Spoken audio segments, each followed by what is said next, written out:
जामिया इस्लामिया के लिए जो अहम डॉक्यूमेंट हैं यहाँ मज़कूर हैं, तकरीबन 12 डॉक्यूमेंट हैं। उसके अलावा चंद अहम पॉइंट मैं इसमें ये बताऊंगा जिसके बेस पर मकबूल होने का इम्कान बहुत ही ज़्यादा हो जाता है।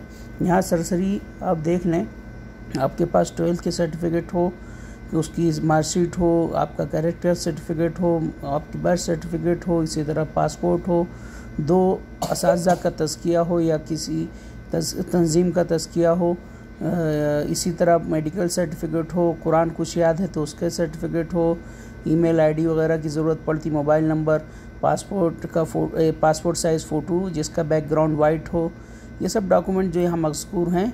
उसके अलावा चंद 3 अहम डॉक्यूमेंट हैं। मिसाल के तौर पे आपका 90% है, 2-3 लड़कों का इसी के करीब करीब है, तो कैसे चॉइस करेंगे, उसमें से किसको लेंगे, ये एक अहम पॉइंट है। आप यहाँ पे ध्यान दें, अगर आपके पास कोई ऐसे सर्टिफिकेट मौजूद है जो जैसे आप हाफिज़ कुरान हैं और दूसरे का भी नंबर उतना ही है या कुछ कम है आपसे, तो हिफ्ज़ वाले को फ़ौक़ियत दी जाएगी, हिफ्ज़ वाले को एक्सेप्ट किया जाएगा। भले उसका नंबर मिसाल के तौर पर कुछ कम है, कुछ परसेंटेज कम है, तो भी उसको एक्सेप्ट किया जाएगा। तकरीबन जामिया में 30 से 40 नंबर के करीब हिफ्ज़ कुरान या जो जिनके पास सनद इजाज़ा होती है कुरान की, उनके लिए है। इसी तरह अगर कोई हाफिज़ भी है या कोई इसी तरह के कंपटीशन में है, तो दूसरा नंबर जो है मुतून इल्मिया, कोई अहम किताब का मतन उसने याद किया हुआ, उसकी सर्टिफिकेट अगर है तो उसका भी 30 से 40 नंबर शुमार किया जाता है। इसी तरह कोई दौरा इल्मिया वगैरह में शिरकत किया है तो उसका भी 10 से 15 नंबर कुछ शुमार किया जाता है। और जो आपकी फ़जीलत की सनद या 12th की सर्टिफिकेट है, इसका नंबर जो है बहुत ज़्यादा शुमार नहीं किया जाता है।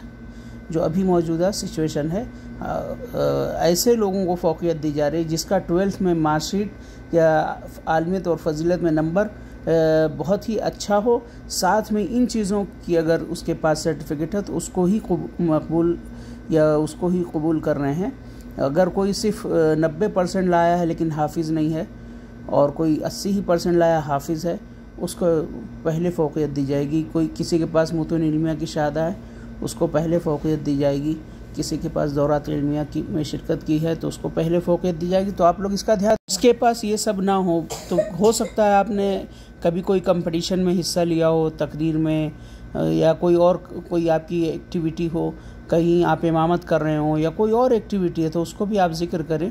वहाँ क्या उसका कागज़ बनाकर, सर्टिफिकेट बनाकर वहाँ की मस्जिद का मिसाल के तौर पे इमामत कर रहे हैं, खिताबत कर रहे हैं, दावत व तबलीग कर रहे हैं, तो उसकी भी सर्टिफिकेट अपलोड करें तो इंशाअल्लाह कुछ फ़ायदा होगा।